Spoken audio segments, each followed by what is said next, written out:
Middle ഈസ്റ്റിലെ മിഥ്യകൾ തകരുമ്പോൾ ഉപഗ്രഹ ചിത്രങ്ങൾ സത്യം പറയുന്നു. നമസ്കാരം. മിഡിൽ ഈസ്റ്റിന്റെ ചരിത്രത്തിൽ ഇന്നേ വരെ കാണാത്ത വിധം യുദ്ധതന്ത്രങ്ങളും ശക്തി സമവാക്യങ്ങളും മാറിമറിയുകയാണ്. തങ്ങളെ തൊടാൻ ഈ ലോകത്ത് ഒരു ശക്തിക്കും കഴിയില്ലെന്ന് പ്രഖ്യാപിച്ച അജയ്യർ എന്ന അഹങ്കാരവുമായി നിന്ന ഒരു സൈനിക ശക്തിയുടെ പ്രതിരോധ കോട്ടകളിൽ വലിയ വിള്ളലുകൾ വീണിരിക്കുന്നു എന്നാണ് ഏറ്റവും പുതിയ റിപ്പോർട്ടുകൾ സൂചിപ്പിക്കുന്നത്. ഇറാനും ഹിസ്ബുള്ളയും ഇസ്രായേലിന് നേരെ നടത്തിയ മിസൈൽ ഡ്രോൺ ആക്രമണങ്ങളെക്കുറിച്ച് നമ്മൾ പലകുറി ചർച്ച ചെയ്തിട്ടുള്ളതാണ്. അതെല്ലാം വെറും പ്രതീകാത്മകമായ ഒരു മറുപടി മാത്രമായിരുന്നു എന്ന് വീണ്ടും വിശ്വസിച്ചവർക്ക് ഇപ്പോൾ പൂർണ്ണമായും തെറ്റിയിരിക്കുകയാണ്.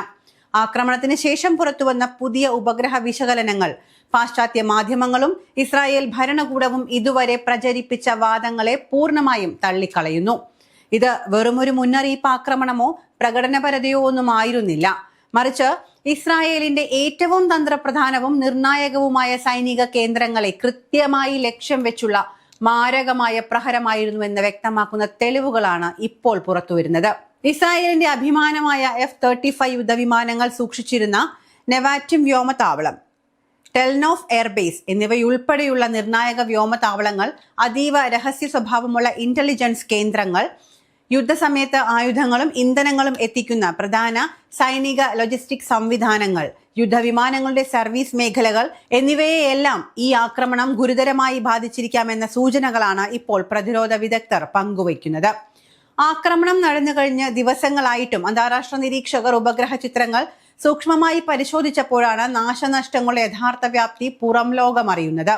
റൺവേകളിൽ വീണിരിക്കുന്ന ഭീമാകാരമായ കുഴികളും തകർന്നു തരിപ്പണമായ വിമാന ഹാങ്കറുകളും തകർന്ന കെട്ടിടാവശിഷ്ടങ്ങളും കൃത്യമായ ലക്ഷ്യഭേദനത്തിന്റെ കഥയാണ് തുറന്നു പറയുന്നത്. എന്നാൽ ഈ സംഭവത്തിൽ ഏറ്റവും വലിയ ചർച്ചയായി മാറിയത് മറ്റൊന്നാണ്. ഇസ്രായേൽ മാധ്യമമായ യെദിയോത് അഹ്റോനോത്ത് പുറത്തുവിട്ട ഈ ഉപഗ്രഹ ചിത്രങ്ങൾ മനഃപൂർവ്വം വളരെ കുറഞ്ഞ റെസല്യൂഷനിൽ മങ്ങിയ നിലയിലാണ് പ്രസിദ്ധീകരിച്ചത്. സാധാരണക്കാരെയും ലോകത്തെയും ധരിപ്പിക്കാൻ അവർ ശ്രമിച്ചത് ഇവിടെ വലിയ നാശനഷ്ടങ്ങളൊന്നും സംഭവിച്ചിട്ടില്ല എന്നാണ്. എന്നാൽ സൈനിക സെൻസർഷിപ്പിന്റെ കർശനമായ അനുമതിയോടെ മാത്രം പുറത്തുവിട്ട ഈ ചിത്രങ്ങളിൽ പിക്സലുകൾ മനഃപൂർവ്വം കുറച്ച് വികൃതമാക്കിയിട്ടും അതിലെ കടുത്ത നാശനഷ്ടങ്ങൾ പൂർണ്ണമായി മറയ്ക്കാൻ കഴിയാത്ത അവസ്ഥയാണ് ഉള്ളത്. ചിത്രങ്ങൾ സൂം ചെയ്ത് പരിശോധിക്കുമ്പോൾ കത്തിക്കരിഞ്ഞ വിശാലമായ മേഖലകൾ, തകർന്ന സൈനിക സൗകര്യങ്ങൾ, ദിവസങ്ങളോളം പുകഞ്ഞു നിന്ന തീയുടെ അടയാളങ്ങൾ എന്നിവ വ്യക്തമായി തന്നെ കാണാൻ സാധിക്കുന്നുണ്ട്. ഒരു ചിത്രത്തിന്റെ റെസല്യൂഷൻ ഭരണകൂടം ഇടപെട്ട് മനഃപൂർവ്വം കുറയ്ക്കുന്നത് എപ്പോഴാണ് എന്ന് പ്രതിരോധ വിദഗ്ധർ ചൂണ്ടിക്കാണിക്കുന്നുമുണ്ട്. അവിടെയുള്ള നാശനഷ്ടത്തിന്റെ വ്യാപ്തിയും എത്രത്തോളം കൃത്യതയോടെയാണ് മിസൈൽ പതിച്ചത് എന്ന വിവരവും ശത്രുക്കൾ മനസ്സിലാക്കാതിരിക്കാനും സ്വന്തം ജനതയുടെ ആത്മവീര്യം തകരാതിരിക്കാനും വേണ്ടിയാണ് ഇത്തരം തന്ത്രങ്ങൾ ഉപയോഗിക്കുന്നത് എന്നാണ് വിശകലന വിദഗ്ധർ അഭിപ്രായപ്പെടുന്നത്. ഇതെല്ലാം തന്നെ ഇസ്രായേലിൽ ഭരണകൂടം പൊതുജനങ്ങളിൽ നിന്നും അന്താരാഷ്ട്ര സമൂഹത്തിൽ നിന്നും യഥാർത്ഥ സാഹചര്യം പൂർണ്ണമായും മറച്ചുവെക്കാൻ ശ്രമിക്കുകയാണോ എന്ന വലിയ ചോദ്യമാണ് ഉയർത്തുന്നത്.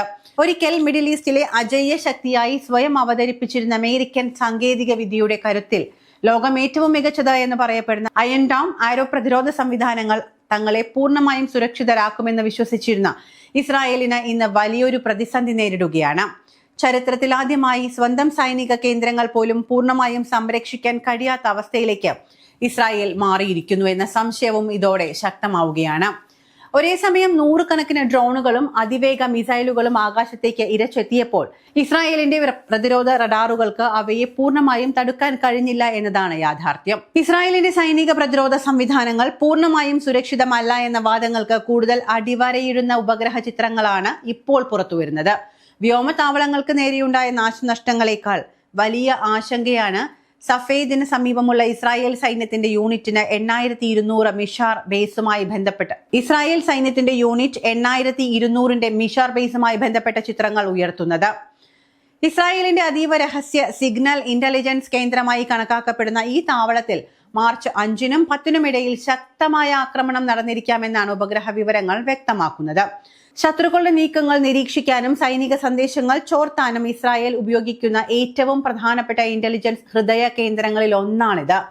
അത്തരമൊരു അതീവ സുരക്ഷാ മേഖല പോലും സുരക്ഷിതമല്ലാതായി തീർന്നിരിക്കുന്നു എന്ന സൂചനയാണ് ഈ ചിത്രങ്ങൾ ലോകത്തിന് സമ്മാനിക്കുന്നത്. ഇസ്രായേലിന്റെ ഔദ്യോഗിക പ്രതിരോധ കോട്ടകളെ ഭേദിച്ചുകൊണ്ട് ഇന്റലിജൻസ് ആസ്ഥാനങ്ങളുടെ ഉള്ളറകളിലേക്ക് വരെ മിസൈലുകൾ കൃത്യമായി എത്തിച്ചേരാൻ കഴിഞ്ഞുവെന്നത് മിഡിൽ ഈസ്റ്റിലെ സൈനിക സമവാക്യങ്ങളെ പാടെ മാറ്റിമറിക്കുന്ന ഒന്ന് തന്നെയാണ്. ഇതിന് തൊട്ടു പിന്നാലെ മാർച്ച് 25-ാം തീയതി നെവാറ്റിയം വ്യോമതാവളത്തിലും സമാനമായ രീതിയിൽ വ്യക്തമായ നാശനഷ്ടങ്ങൾ ഉപഗ്രഹ ചിത്രങ്ങളിലൂടെ കണ്ടെത്തുകയുണ്ടായി. അമേരിക്കയുടെ അത്യാധുനിക സാങ്കേതിക സഹായത്തോടെ പ്രവർത്തിക്കുന്നതും ഇസ്രായേലിന്റെ വ്യോമസേനയുടെ കരുത്തുറ്റ താവളവുമായ നെവാറ്റിയം എപ്പോഴും ശത്രുക്കളുടെ പ്രധാന ലക്ഷ്യങ്ങളിൽ ഒന്ന് തന്നെയായിരുന്നു. ഇവിടുത്തെ റൺവേകൾക്കും അനുബന്ധ സൗകര്യങ്ങൾക്കും നേരെയുണ്ടായ പ്രഹരം ഇസ്രായേൽ ഭരണകൂടം അവകാശപ്പെടുന്ന വ്യോമ പ്രതിരോധ അജയ്യതയെ പൂർണ്ണമായും ചോദ്യം ചെയ്യുന്ന ഒന്നാണ്. തങ്ങളുടെ അത്യാധുനിക യുദ്ധവിമാനങ്ങൾ സൂക്ഷിച്ചിരുന്ന കേന്ദ്രങ്ങൾക്ക് പോലും പൂർണ്ണമായ സുരക്ഷിതത്വം ഉറപ്പാക്കാൻ ഇസ്രായേലിന് കഴിയുന്നില്ല എന്നത് ഈ തകർച്ചയുടെ ചിത്രങ്ങൾ അടിവരയിടുന്നു. തങ്ങൾ തടഞ്ഞു എന്ന് അവകാശപ്പെട്ട മിസൈലുകൾ പലതും കൃത്യമായി ലക്ഷ്യസ്ഥാനങ്ങളിൽ പതിച്ചു എന്നത് തന്നെയാണ് ഈ സാറ്റലൈറ്റ് തെളിവുകൾ വ്യക്തമാക്കുന്നത്. അതേസമയം ഇസ്രായേലിനെ കൂടുതൽ പ്രതിരോധത്തിലാക്കിക്കൊണ്ട് ക്യാമ്പ് ഷിംഷോണിൽ ഉണ്ടായ വൻ തീപിടുത്തവും വരും ദിവസങ്ങളിൽ കൂടുതൽ സംശയങ്ങളിലേക്ക് വഴിമാറുകയാണ്. ഹിസ്ബുള്ള തങ്ങളുടെ അത്യാധുനിക ഡ്രോണുകൾ ഉപയോഗിച്ച് ഇസ്രായേൽ സൈനിക കേന്ദ്രങ്ങൾക്ക് നേരെ കൂട്ട ആക്രമണം നടത്തിയതായി പ്രഖ്യാപിച്ച അതേ ദിവസം തന്നെയാണ് ക്യാമ്പ് ഷിംഷോണിൽ ഈ വലിയ ദുരന്തമുണ്ടായത് എന്നത് കേവലം ഒരു യാദൃശ്ചികതയായി തള്ളിക്കളയാൻ കഴിയുമോ? ഉപഗ്രഹ ചിത്രങ്ങൾ പരിശോധിക്കുമ്പോൾ ഈ സൈനിക ക്യാമ്പിലെ തീപിടുത്തം നിരവധി ദിവസങ്ങൾ നീണ്ടുനിന്നതായും ഏകദേശം 200 മീറ്ററോളം വരുന്ന വിശാലമായ പ്രദേശത്തേക്ക് പടർന്നു പിടിച്ചതായും വ്യക്തമായി കാണാൻ സാധിക്കുന്നുണ്ട്. ദിവസങ്ങളോളം ഈ പ്രദേശം പുകഞ്ഞു കത്തിയത് വലിയ തോതിലുള്ള ആയുധ ശേഖരത്തിനോ ഇന്ധന സംഭരണത്തിനോ നാശനഷ്ടം സംഭവിച്ചു എന്നതിന്റെ വ്യക്തമായ സൂചനയാണ്. ഈ സംഭവങ്ങളെല്ലാം കൂട്ടി വായിക്കുമ്പോൾ തങ്ങളുടെ സൈനിക താവളങ്ങൾ സുരക്ഷിതമാണ് എന്ന ലോകത്തിന് മുന്നിൽ വരുത്തി തീർക്കാൻ ഇസ്രായേൽ ശ്രമിക്കുമ്പോഴും യഥാർത്ഥ സാഹചര്യം ഭരണകൂടത്തിന്റെ നിയന്ത്രണത്തിനും അപ്പുറമാണ് എന്നതാണ് വ്യക്തമാക്കുന്നത്. വെറുതെയാണോ ഈ യുദ്ധത്തിന് താൽക്കാലികമായി ഒരു ഇടവേളയുണ്ടായത് എന്ന ചോദ്യം ഇവിടെ പ്രസക്തമാണ് താനും. മിഷാർ ബേസിലെ ഇന്റലിജൻസ് തകർച്ചയും നെവാറ്റിമിലെ വ്യോമസേനാ താവളത്തിന് നേരെയുണ്ടായ ആക്രമണവും ക്യാമ്പ് ഷിംഷോണിലെ ദിവസങ്ങൾ നീണ്ട തീപിടുത്തവും ഒന്നിനു പുറകെ ഒന്നായി പുറത്തു വരുമ്പോൾ അത് ഇസ്രായേൽ ജനതയ്ക്കുള്ളിൽ ഉണ്ടാക്കുന്ന ഭീതി ചെറുതൊന്നുമല്ല. സ്വന്തം സൈന്യത്തിന്റെ പരമാധികാരവും സുരക്ഷയും അപകടത്തിലാണ് എന്ന യാഥാർത്ഥ്യം മനസ്സിലാക്കുന്നതോടെ ജനങ്ങൾക്ക് ഭരണകൂടത്തിലുള്ള വിശ്വാസം നഷ്ടമായി എന്ന് പറയാതെ തന്നെ അറിയാമല്ലോ. സെൻസർഷിപ്പിലൂടെയും വാർത്താ വിലക്കുകളിലൂടെയും എത്രയൊക്കെ മൂടിവെക്കാൻ ശ്രമിച്ചാലും ഉപഗ്രഹ സാങ്കേതിക വിദ്യയുടെ ഈ കാലഘട്ടത്തിൽ യുദ്ധഭൂമിയിലെ യഥാർത്ഥ നാശനഷ്ട കണക്കുകൾ ലോകത്തിനു മുന്നിൽ തുറന്നു കാട്ടപ്പെടുമെന്ന് ഈ സംഭവങ്ങൾ തെളിയിക്കുന്നു. റിപ്പോർട്ടുകൾ പ്രകാരം യുദ്ധകാലത്ത് ഇറാൻ ഏകദേശം 670 മിസൈലുകളും 765 ഡ്രോണുകളും ഇസ്രായേൽ ലക്ഷ്യങ്ങളിലേക്ക് വിക്ഷേപിച്ചിട്ടുണ്ട്. ഇത്ര വലിയ തോതിലുള്ള ആക്രമണം നേരിടേണ്ടി വന്നതോടെ ഇസ്രായേലിന്റെ വ്യോമ പ്രതിരോധ സംവിധാനങ്ങൾ പോലും കടുത്ത സമ്മർദ്ദത്തിലായിരിക്കുന്നുവെന്നാണ് വിലയിരുത്തൽ.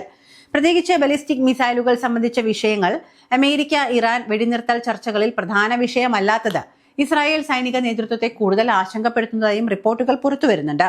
ഫെബ്രുവരി 28 ആരംഭിച്ച അമേരിക്ക ഇസ്രായേൽ ആക്രമണത്തിന് പിന്നാലെയാണ് പശ്ചാത്തലം മാറിമറിഞ്ഞത്.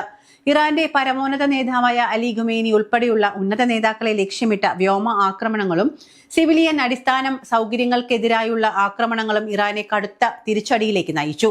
ഇതിന് പിന്നാലെ ഓപ്പറേഷൻ ട്രൂ പ്രോമിസ് 4 എന്ന പേരിൽ ഇറാൻ ആരംഭിച്ച പ്രതിരോധ നീക്കങ്ങൾ ഇസ്രായേലിന്റെ ഏറ്റവും സുരക്ഷിതമെന്ന് കരുതപ്പെട്ട സൈനിക കേന്ദ്രങ്ങളെയായിരുന്നു ലക്ഷ്യമിട്ടത്.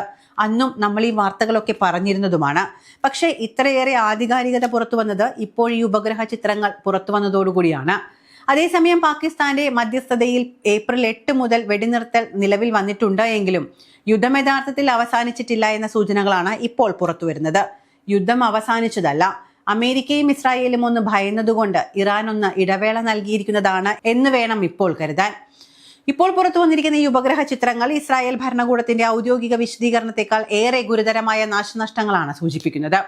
ഭരണകൂടം സത്യം മറച്ചുവെക്കുമ്പോഴും ഇസ്രായേലിലെ സാധാരണ ജനങ്ങൾക്കിടയിൽ വലിയൊരു ഭീതി പടരുന്നുണ്ട്. സൈനിക താവളങ്ങൾക്ക് പോലും ഇതാണ് അവസ്ഥയെങ്കിൽ തങ്ങളുടെ ജീവന് എന്ത് സുരക്ഷയാണുള്ളത് എന്ന ചോദ്യം ജനങ്ങൾക്കിടയിൽ നിന്നും ഉയരുന്നു. മാധ്യമങ്ങൾ വഴിയുള്ള കള്ളപ്രചാരണങ്ങൾ ഇസ്രായേലി സമൂഹത്തിനുള്ളിൽ തന്നെ ഭരണകൂടത്തോടുള്ള വിശ്വാസ്യത തകർത്തിരിക്കുകയാണ്. ഈ ഉപഗ്രഹ ചിത്രങ്ങൾ കേവലം കെട്ടിടങ്ങളുടെയോ വിമാനങ്ങളുടെയോ തകർച്ച മാത്രമല്ല കാണിക്കുന്നത്, മറിച്ച് മിഡിൽ ഈസ്റ്റിലെ ശക്തി സന്തുലിതാവസ്ഥയുടെ വലിയൊരു മാറ്റത്തെ കൂടിയാണ്. യുദ്ധത്തിൽ ഇനി ആരും സുരക്ഷിതരല്ല എന്നും സെൻസർഷിപ്പ് കൊണ്ട് സത്യത്തെ അധികകാലമൊന്നും മൂടിവെക്കാൻ കഴിയില്ല എന്നും ഈ സംഭവങ്ങൾ തെളിയിക്കുന്നു.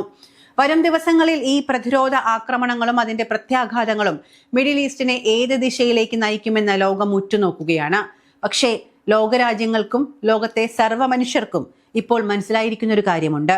ഈ യുദ്ധത്തിന്റെ ഇടവേള അമേരിക്ക ഇറാന് നൽകിയിരിക്കുന്ന വെറും ഒരു ഔദാര്യമല്ല, മറിച്ച് ഇറാൻ എറിഞ്ഞുകൊടുത്ത ഒരു എല്ലിൻ കഷ്ണം മാത്രമാണ് ഈ ഇടവേള അമേരിക്കയ്ക്ക് മുന്നിലെന്ന് ഇപ്പോൾ ലോകം തിരിച്ചറിയുന്നുണ്ട്.